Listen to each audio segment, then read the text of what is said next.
Hello everyone, मैं नीव institute की तरफ से आप सबका हार्दिक स्वागत करती हूं। जैसा कि आप सभी जानते हैं, नीव इंस्टीट्यूट डिफरेंट कॉम्पिटिटिव एग्ज़ाम की ऑनलाइन और ऑफलाइन जो है वो कोचिंग प्रोवाइड करता है। जैसे आपको अपनी स्क्रीन पे दिख रहा होगा मिशन HPSSC। मिशन HPSSC का मतलब है कि Neev institute Himachal Pradesh staff selection commission के अंडर आने वाले different competitive exam HP TET, HP Patwari, HP police, allied services, bank clerical और अदर डिफरेंट क्लरिकल एग्ज़ाम की जो है वो कोचिंग प्रोवाइड करता है। इस सेशन में मैं आपसे बात कर रही हूँ हमारे HP टेट के बारे में। हमने HP टेट की तीनों streams arts, medical, non medical के जो हैं वो ऑनलाइन कोर्स जो है वो स्टार्ट कर दिया हुआ है। अगर आप भी हमारे ऑनलाइन बैच में शामिल होना चाहते हैं तो गूगल प्ले स्टोर पर जाइए, वहाँ नीव इंस्टीट्यूट लिखिए और आपको इस तरह का आइकन दिखेगा। इस नीव इंस्टीट्यूट की एप्लीकेशन को डाउनलोड कीजिए और अपनी ऑनलाइन क्लास बुक करवाने के लिए हमारे फ़ोन नंबर 9459802085 पर कॉल कीजिए। ठीक है, इस तरह आप जो है हमारी ऑनलाइन क्लास जो है वो बुक करवा सकते हैं और नीव इंस्टीट्यूट की एप्लीकेशन पर आप बहुत सारे जो हमारे टीचिंग वीडियोस हैं वो भी देख सकते हैं। आज के इस सेशन में मैं इंपॉर्टेंट MCQs डिस्कस करूंगी केमिस्ट्री के, जो एग्ज़ाम पॉइंट ऑफ व्यू से जो है वो बहुत इंपॉर्टेंट हैं और प्रीवियस क्वेश्चन पेपर्स में वो बहुत बार आए हुए हैं और एक्सपेक्टेड हैं कुछ कि वो बहुत ज़्यादा आने वाले हैं। आगे है हमारी बेनिफिट्स ऑफ ऑनलाइन और ऑफलाइन क्लासेस कि हमारे क्या बेनिफिट्स हैं आपके लिए हमारी ऑनलाइन और ऑफलाइन क्लासेस के। तो हमारा सबसे पहला जो बेनिफिट है and most important benefit is 1 week demo free. ठीक है, अगर आप हमारी क्लास में एनरोल होते हैं तो हम ऐसा नहीं करेंगे कि आप फर्स्ट डे आइए, पैसे दीजिए तभी आपको जो है वो क्लास में जो है वो एनरोल किया जाएगा। हम 1 वीक तक डेमो फ्री देते हैं। इसका मतलब है कि एक हफ्ते तक आपको आपके सब्जेक्ट से रिलेटेड सारे सब्जेक्ट्स जो है, आपके जो टेस्ट है उससे रिलेटेड सारे जो सब्जेक्ट्स हैं वो जो है आपको फ्री पढ़ाए जाएंगे, ताकि आप एनालाइज कर पाएंगे कि क्या हमारी जो प्रेपरेशन चल रही है वो अकॉर्डिंग टू योर पेपर है, क्या जो हम आपको पढ़ा रहे हैं वो आपके लिए इम्पॉर्टेंट है और आपके लिए हेल्पफुल होगा। तो ये 1 वीक डेमो फ्री का जो है वो हमारा क्राइटेरिया है। इसके अलावा daily classes, weekly test, quizzes and doubt classes भी होंगी जिसमें डाउट रिमूवल किए जाएंगे। और सबसे बड़ा बेनिफिट है हमारा BPL स्टूडेंट्स के लिए। BPL स्टूडेंट्स को जो है वो 20% डिस्काउंट दिया जाएगा। हमारी जो फीस रहेगी वो है 1999 रुपीज़। ठीक है, तो 1999 रुपीज़ हमारी ऑनलाइन टेट की जो है वो फीस रहेगी और उसमें भी हम 20% डिस्काउंट जो है वो BPL स्टूडेंट को देंगे। Next about me, I my self Swati Sharma. मैं केमिस्ट्री और बायोलॉजी की क्लासेस लूँगी HP टेट में। और अभी चलते हैं हम अपने इम्पॉर्टेंट MCQs ऑफ केमिस्ट्री। ठीक है, तो आप सबको अपनी स्क्रीन पे दिख रहा होगा। हमारा क्वेश्चन नंबर 1 है, the chemical reaction given below represent what type of chemical reaction. ठीक है, जो केमिकल रिएक्शन दी गई है Na2SO4 plus BaCl2 is equal to BaSO4 plus 2NaCl। ठीक है, तो ये कौन से टाइप की रिएक्शंस हैं? तो आपको 4 ऑप्शंस दिख रही होंगी। सबसे पहली ऑप्शन है कम्बिनेशन रिएक्शन। तो देखिए, कम्बिनेशन रिएक्शंस वो रिएक्शंस होती हैं जिसमें दो जो है वो कंपाउंड आपस में मिलके कुछ बनाते हैं। जैसे कम्बिनेशन रिएक्शन में आपको एग्जांपल दूं, H2 और O2 मिलकर जो है वो वाटर बनाएंगे। ठीक है, तो ये एग्जांपल हुआ आपकी कम्बिनेशन रिएक्शन का। ठीक है, लेकिन यहाँ ऐसा कुछ भी नहीं है, दो कंपाउंड मिलकर जो है वो एक कंपाउंड नहीं बना रहे हैं, यहाँ कुछ और है, तो ये कम्बिनेशन रिएक्शन नहीं है। दूसरा है डीकम्पोजिशन रिएक्शन। ठीक है, डीकम्पोजिशन रिएक्शन वो रिएक्शंस होती हैं जो एक सब्सटेंस को हीट करके हम उसके टुकड़े करते हैं और कुछ और बनाती हैं। तो यहाँ भी कुछ हीटिंग आपको दिख नहीं रही है। नेक्स्ट है डबल डिस्प्लेसमेंट रिएक्शन। जो डबल डिस्प्लेसमेंट रिएक्शन है वो है ये वाली रिएक्शन।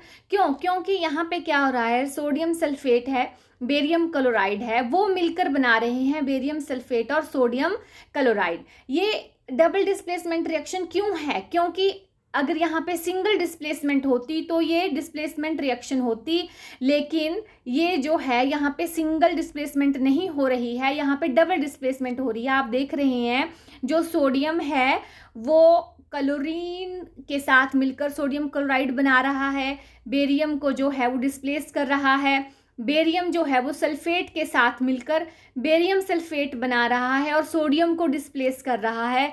तो इस टाइप की रिएक्शन जिनमें एक मेटल जो है वो दूसरी मेटल को डिस्प्लेस करती है और उसके साथ सॉल्ट बनाती है, उसको बोलते हैं डिस्प्लेसमेंट रिएक्शन। लेकिन यहाँ पे जो है वो डिस्प्लेसमेंट जो है वो डबल हो रही है, ठीक है, डबल हो रही है। तो this is the double displacement reaction. तो आई थिंक आप अच्छे से समझ गए होंगे इस क्वेश्चन को, ठीक है। नेक्स्ट है when KCl salt is added to distilled water the resulting pH value will be, ठीक है। तो जो KCl सॉल्ट है आपका, ठीक है, वो आपका एक न्यूट्रल सॉल्ट है, ठीक है, क्योंकि KCl सॉल्ट बनेगा आपका HCl से एंड पोटाशियम हाइड्रोक्साइड से, ठीक है। तो HCl भी आपका स्ट्रॉन्ग एसिड है और पोटाशियम हाइड्रोक्साइड आपका स्ट्रॉन्ग बेस है। तो आपको पता है द सॉल्ट्स ऑफ, आपने याद रखना है, strong acid and strong base are always neutral, ठीक है। तो आपका KCl जो है वो क्या है, न्यूट्रल सॉल्ट है। कैसा सॉल्ट है? न्यूट्रल सॉल्ट है। और आप जब वाटर में डालेंगे इसको तो आपको पता है जो वाटर है वो भी न्यूट्रल होता है। तो जब ये भी न्यूट्रल है, वाटर भी न्यूट्रल है, तो जब हम इनको मिक्स करेंगे तो हमारे पास जो रिजल्टिंग pH होगी वो भी न्यूट्रल होगी। और आपको पता है न्यूट्रल के लिए जो है वो pH होती है 7। तो इसकी जो ऑप्शन है right option that is option B 7, ठीक है। आगे है to prepare bleaching powder Cl2 gas is passed through. तो सबसे पहले तो आपको पता होना चाहिए what is bleaching powder. Your bleaching powder is calcium hypochloride और जिसका फॉर्मूला है CaOCl2, ठीक है। तो ये भी बहुत बार पेपर में पूछा गया है। The formula of your bleaching powder that is CaOCl2। अब ये यहाँ क्वेश्चन कुछ और है, लेकिन ये भी बहुत इंपॉर्टेंट है, बहुत बार टेट के एग्जाम में पूछा गया है। CaOCl2 calcium hypochloride is the formula of your bleaching powder, ठीक है। To prepare bleaching powder Cl2 gas is passed through. तो आपने देखा कि जो फॉर्मूला है वहाँ पे क्या है, CaOCl2। तो यहाँ पे हमें वो वाली ऑप्शन देखनी पड़ेगी, क्योंकि Cl2 तो ये है, ठीक है। तो हमें एक ऑप्शन देखनी पड़ेगी जिसमें Ca कैल्शियम आपका हो, क्योंकि वही जो है वो क्लोरीन गैस उसमें से पास करेगी तो ब्लीचिंग पाउडर बनेगा। तो उसके लिए हमारे पास ऑप्शन है ऑप्शन B CaOH2। जब ये क्लोरीन गैस इसमें पास करवाएंगे तो हमारे पास बन जाएगा ब्लीचिंग पाउडर CaOCl2। तो यहाँ देखते हैं आप एक क्वेश्चन में दो चीज़ें पढ़ रहे हैं, एक ये वाला क्वेश्चन और दूसरा the formula of bleaching powder, ठीक है। ओके, तो चलें अपने नेक्स्ट क्वेश्चन की तरफ। 30.11 इंटू 10 है ये है हमारा 10⁻23, ठीक है। यहाँ प्रिंटिंग मिस्टेक है। 30.11 into 10⁻23 helium atom has how many moles of helium, ठीक है। तो यहाँ पे आपसे पूछे गए हैं मोल्स, ठीक है। जब आपके पास एटम्स दिए हों, यहाँ क्या दिए हैं आपके पास, एटम दिए हैं। जब एटम दिए हों और मोल फाइंड आउट करने हों तो उसके लिए फॉर्मूला होता है आपका, सुन लीजिए ध्यान से, गिवन मोल, ठीक है। गिवन एटम, जब आपसे पूछा गया है नंबर ऑफ मोल्स, ठीक है, और आपके पास दिए हैं यहाँ पे एटम, तो आपने नंबर ऑफ मोल्स निकालने हैं। तो उसके लिए फॉर्मूला होता है given atom by Avogadro atoms, ठीक है, एवोगैड्रो एटम। जब आपने number of moles find out करने हों और आपके पास नंबर ऑफ एटम्स दिए गए हों तो उसके लिए फॉर्मूला है given atom by Avogadro number या एवोगैड्रो एटम। तो आपको पता है यहाँ पे गिवन एटम है कितने हैं यहाँ पे गिवन एटम, आप देख सकते हैं अपनी स्क्रीन पे 30.11 इंटू 10⁻23 अकॉर्डिंग टू फॉर्मूला लिख रही हूँ। और जो आपके एवोगैड्रो नंबर है वो है 6.023 इंटू 10⁻23। ये जो एवोगैड्रो नंबर है ये आपको याद होना चाहिए, कई बार डायरेक्ट जो है वो एग्जाम में पूछा गया है, ठीक है। तो नंबर ऑफ मोल्स के लिए आपने लिख दिया यहाँ पे given atom by divided by क्या, एवोगैड्रो एटम्स, ठीक है। तो आप इनको जब आप कैलकुलेट करेंगे, डिवाइड करेंगे, तो ये एक दूसरे के साथ कट हो जाएगा। और 6 5 आपको पता होता है 30 होते हैं, तो हमारे पास यहाँ पे नंबर ऑफ मोल आ जाएंगे 5। क्या आ जाएंगे नंबर ऑफ मोल 5। तो यहाँ पे जो आपका ऑप्शन है वो ए ऑप्शन राइट है, ठीक है। तो इस फॉर्मूले से आप number of moles find out कर सकते हैं। जब आपको नंबर ऑफ एटम्स दिए हों तो वहाँ पे करेंगे आप नंबर ऑफ एटम्स जो दिए हैं डिवाइडेड बाई एवोगैड्रो नंबर, ठीक है। आगे है आपका aqua regia is a mixture of. जो एक्वा रेहिजिया है वो मिक्सचर होता है आपका 1HNO3 + 3HCl, ठीक है। तो इसकी जो रेशो रहती है वो होती है 1.3, ठीक है। और इसमें जो है ये मिक्सचर होता है कंसनट्रेटेड HNO3 का और कंसनट्रेटेड HCl का, जो आपस में रेशो में होते हैं 1:3 में। किस में होते हैं, जो आपने हमेशा याद रखना है, जो HNO3 होगा वो 1 होगा और HCl जो है वो 3 टाइम्स होगा उसके। वो मिक्सचर होता है एक्वा रेहिजिया। और इस मिक्सचर का क्या यूज़ है, ये भी क्वेश्चन बनता है। तो जो एक्वा रेहिजिया मिक्सचर है वो आपके जैसे गोल्ड वगैरह होते हैं, प्लेटिनम होता है, उनको रिजॉल्व करता है, ठीक है, डिजॉल्व कर लेता है, सॉरी, अपने में डिजॉल्व करने के काम आता है ये एक्वा रेहिजिया मिक्सचर, ठीक है। नेक्स्ट चलते हैं क्वेश्चन नंबर 6 की ओर। Which of the following is most commonly anodize, ठीक है। एनोडाइजिंग जो है प्रोसेस होती है जो हम करते हैं एल्युमिनियम मेटल से। किससे करते हैं, एल्युमिनियम मेटल से, ठीक है। तो एनोडाइजिंग प्रोसेस क्या होती है, देखो मेटल तो यूज होती है उसमें aluminium, the right answer is aluminium, ठीक है। तो वो एनोडाइजिंग प्रोसेस क्या है, जब हम आर्टिकल्स को क्रोजन से बचाने के लिए उनमें एल्युमिनियम ऑक्साइड की जो है वो परत चढ़ाते हैं, तो उस प्रोसेस को बोलते हैं एनोडाइजेशन। तो आपसे ये भी पूछा जाता है व्हाट इज एनोडाइजेशन। एनोडाइजेशन वो प्रोसेस है जिसमें हम जो आर्टिकल्स होते हैं उनको क्रोजन से बचाने के लिए उनके ऊपर जो है वो एल्युमिनियम की परत चढ़ा देते हैं। That process is called anodizing. और यहाँ पे पूछा गया था which of the following is most commonly anodize, तो वो होता है आपका एल्युमिनियम मेटल का यूज होता है उसमें।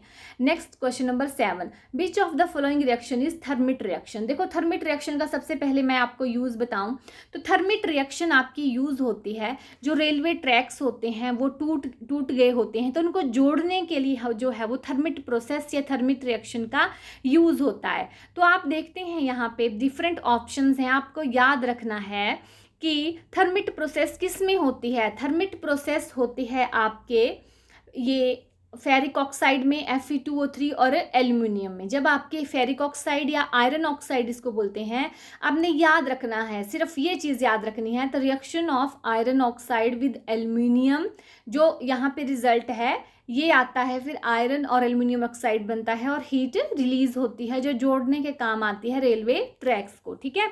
तो जो आपका फर्स्ट ऑप्शन है दैट इज राइट ऑप्शन है इस क्वेश्चन के लिए। आयरन ऑक्साइड की जब एल्युमिनियम के साथ रिएक्शन होती है तो हम उसको बोलते हैं थर्मिट रिएक्शन और थर्मिट प्रोसेस। चलिए देखते हैं हमारा next question 8। When copper metal is dropped in H2SO4, ठीक है, the gas evolved is, ठीक है। आपको पता है Cu क्या है, यहाँ पे लिखा हुआ है कॉपर क्या है आपकी मेटल है और H2SO4 क्या है एसिड है, ठीक है। जब मेटल जो है वो एसिड के साथ रिएक्ट करती हैं तो वो सॉल्ट बनाती हैं, ठीक है, और हाइड्रोजन गैस जो है वो रिलीज करती हैं। सारी की सारी मेटल ऐसा ही करती हैं।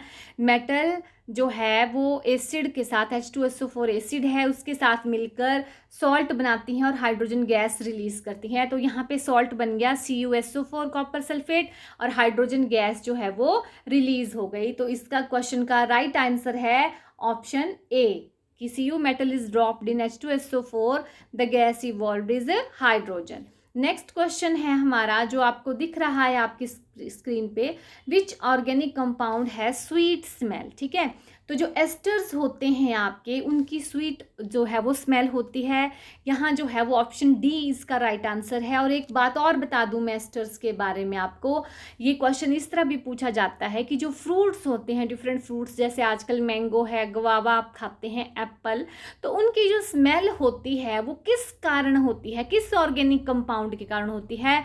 तो अगर ऐसा क्वेश्चन आए तो उनका आंसर्स भी है एस्टर्स। ठीक है, तो स्वीट स्मेल्स ऑफ फ्रूट जो होती है वो एस्टर्स के कारण होती है। यहाँ पे क्वेश्चन है विच ऑर्गेनिक कंपाउंड है sweet smell, that is also your asters.